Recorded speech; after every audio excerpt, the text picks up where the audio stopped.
করতে গিয়ে আমরা রাজশাহী কৃষি উন্নয়ন ব্যাংকে নিজেদের বুকে আগলে রেখে 24 ঘন্টা শ্রম দিয়ে যাচ্ছি, অথচ আমরা আমাদের ন্যায্য অধিকারটুকু আমরা এখান থেকে পাচ্ছি না।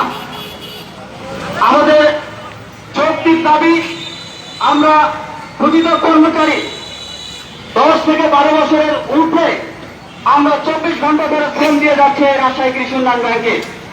এরই ধারাবাহিকতায় আজকে আমরা রংপুর প্রেস ক্লাবের সামনে এক দফা দাবি নিয়ে আজকের এই মানববন্ধন।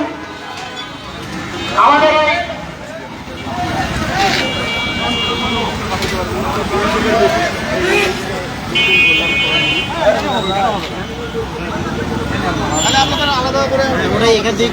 এখান থেকে করে নেওয়াটা বেটার হবে।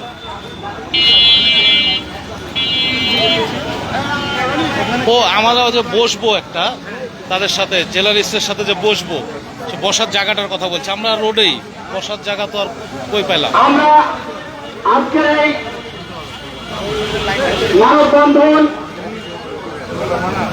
ও সাংবাদিক সম্মেলনে উপস্থিত এটা ধর ভালো করে। রাজশাহী কৃষি উন্নয়ন ব্যাংকের সর্বস্তরের আউটসোর্সিং ও দৈনিক মজুরি ভিত্তিক কর্মচারীদের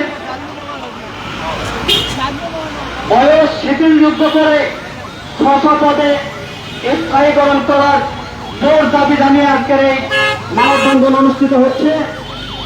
আপনারা, আমি বিনীতভাবে অনুরোধ করছি আমাদের সামনে উপস্থিত বিভিন্ন ইলেকট্রিক মিডিয়া, প্রিন্ট মিডিয়ার মাধ্যমে বর্তমান অন্তর্বর্তীকালীন সরকারের দৃষ্টি আকর্ষণ করে আমরা অনুরোধের ভাষায় বলতে চাই, আমরা রাজশাহী কৃষি উন্নয়ন ব্যাংকে দীর্ঘদিন যাবৎ আমাদের নিজেদের শরীরের রক্ত বিলিয়ে দিয়ে, নিজেদের ঘাম ঝরিয়ে 24 ঘন্টা শ্রম দিয়ে আমরা এই রাজশাহী কৃষি উন্নয়ন ব্যাংক এত বড় একটা আর্থিক প্রতিষ্ঠান, এত বড় একটা সরকারি আর্থিক প্রতিষ্ঠানকে আমাদের বুকে আগলে রেখে, ভালোবেসে আমাদের বুকে আগলে রেখে আমরা 24 ঘন্টা শ্রম দিয়ে যাচ্ছি।